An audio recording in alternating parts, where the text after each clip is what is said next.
When it comes to building muscle, we all know the importance of progressive overload. If we can go from curling 20-pound dumbbells for 8 reps to now curling 40-pound dumbbells for 8 reps, with all things being equal, your arms will be considerably bigger as a result of that progressive overload. But what most of us fail to realize is that progressive overload is not limited to just adding more weight to an exercise. By definition, it simply means doing more than you've done before, which just places greater tension on your muscles over time, and that's what causes them to grow. And there's a variety of ways to accomplish this to continue stimulating and maximizing growth, but without the need to add on more weight, which can be beneficial if you have various equipment limitations or if you just tend to experience joint aches and pains once you do start working with heavier weight. And so in this video, I'll show you 5 ways that you can do just that and continue maximizing growth without having to lift any heavier. The first thing we can do to stimulate more growth without adding more weight is to vary our repetition duration, or in other words, our lifting tempo,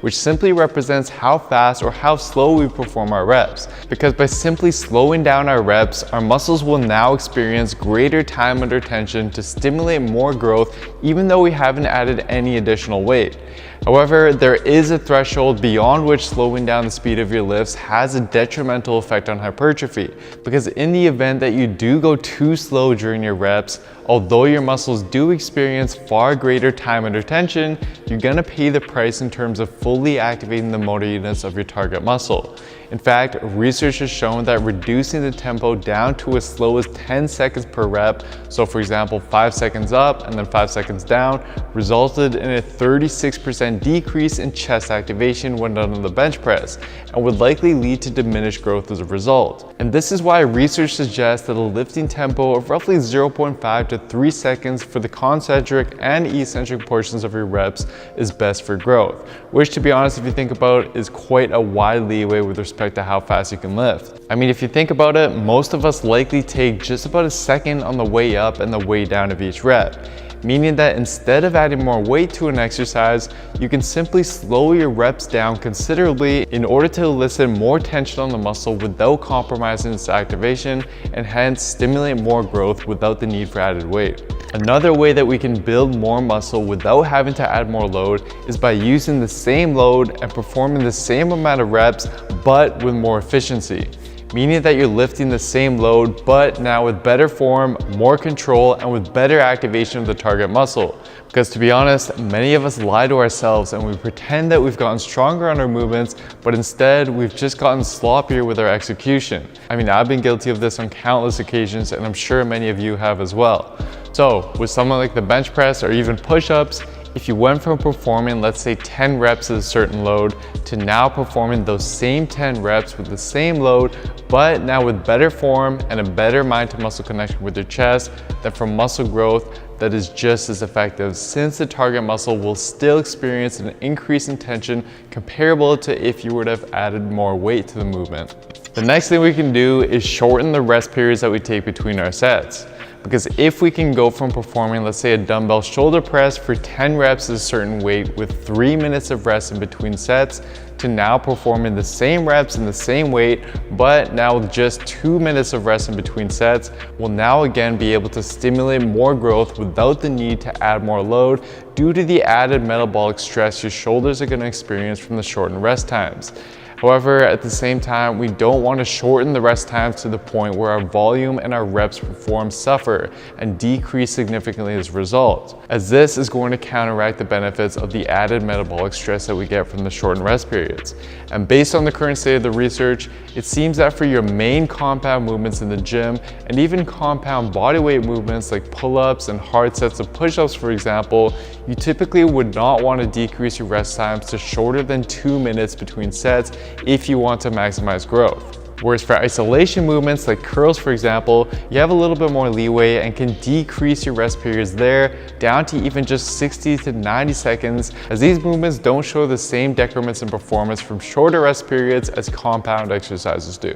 Another thing that we can do is alter the range of motion of our exercises, because we know based on research that for the most part, performing our exercises with a full range of motion tends to lead to greater growth, which is true for many exercises like the squat, bench press, pull-ups, and push-ups, for example. And if you perform these various exercises with the same amount of weight, yet simply increase the range of motion of the exercise, you can effectively increase both the stretch and the time under tension that your muscle experiences during each rep, and as a result, stimulate more growth without having to add any additional load. For instance, instead of adding 10 pounds to your squat, another option to stimulate more growth would be to simply squat an inch or two deeper during each of your reps. Or instead of trying to add more weight to your push-ups, you can instead perform them at a deficit by stacking your hands on dumbbells or a stack of books. If you get creative with it, there are countless ways that you can apply this concept to all your exercises to take them past their usual range of motion limits, and as a result, increase the muscle growth stimulus without having to add more weight.